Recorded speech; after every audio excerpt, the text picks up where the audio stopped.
লাদাখের পানামি হোক বা চুংথাং বা হিমাচল প্রদেশের ক্ষীরগঙ্গা, কাসল এসবের নাম তো সবাই শুনেছে, কিন্তু ঘরের কাছেই একদিনে ঘুরে আসার মতো হট স্প্রিং বা উষ্ণ প্রসবন আছে, সেটা কি জানেন?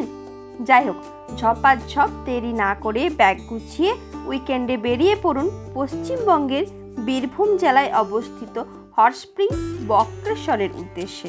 সকাল সকাল হাওড়া থেকে হুল এক্সপ্রেস ধরে 4 ঘন্টায় চলে আসুন সিউড়ি। সেখান থেকে অটো বা বাস ধরে 30 মিনিটের মধ্যে পৌঁছে যাবেন বক্রেশ্বর। এখানে ঢুকতে গেলেই প্রথমেই পড়বে একটা গেট, 5 টাকা এন্ট্রি ফি দিয়ে প্রবেশ করতে হয়। ঢুকে সামনে পড়বে স্নানের ঘাট।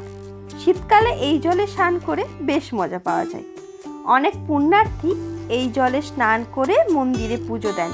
প্রথমেই যে দুটো উষ্ণ প্রসবন দেখতে পাচ্ছেন, এটা ক্ষীরকুণ্ড আর একটা অমৃতকুণ্ড। এর তাপমাত্রা 40 থেকে 60 ডিগ্রি পর্যন্ত। এরপর এখান থেকে বেরিয়ে পড়বে অগ্নিকুণ্ড।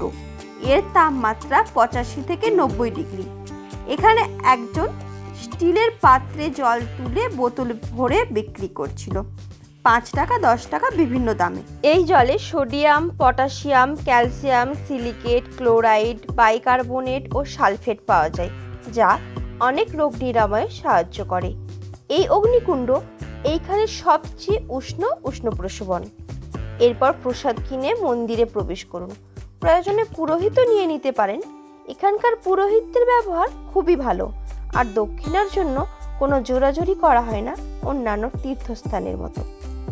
কথিত আছে সতীর মন এখানে পড়েছিল, সেই থেকেই এটি একটি সতীপীঠ।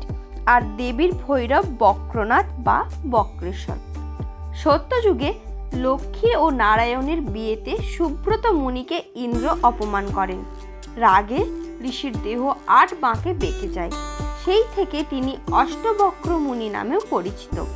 এই বক্রেশ্বরেই মুনি শিবের কঠোর তপস্যা করে পাপমুক্ত হন। সেই থেকে এখানে ভগবানের নাম বক্রেশ্বর। আপনি যদি এন্ট্রি ফি না দিতে চান, তবে মেন গেটে না ঢুকে সোজা চলে আসুন। সোজা এলেই মন্দিরে পৌঁছে যাবেন। তবে এখানে আপনি স্নান করতে পারবেন না। হাতে যদি আরও একদিন সময় থাকে, তবে এখানে ঘুরে আসতে পারেন তারাপীঠ বা মামা ভাগ্নে পাহাড়।